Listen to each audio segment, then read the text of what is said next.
institutions, discovered that actually that 98% that people thought was junk isn't junk at all. It's absolutely essential for the maintenance of life.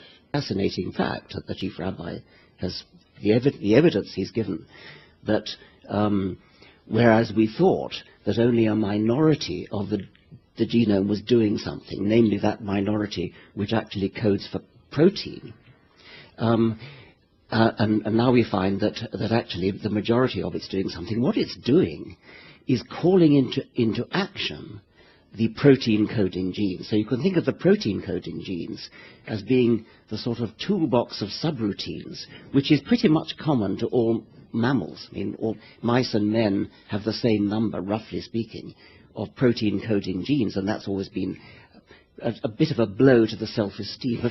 I have noticed that there are some creationists who are jumping on it because they think that's awkward for Darwinism. Quite the contrary, of course. It's exactly what a Darwinist would hope for.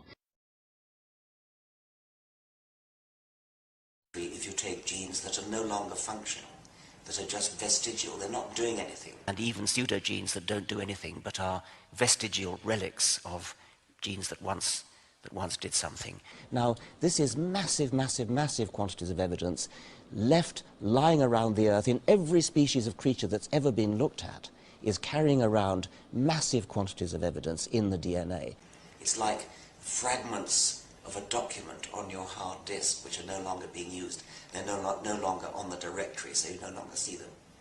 Creationists who are jumping on it because they think that's awkward for Darwinism.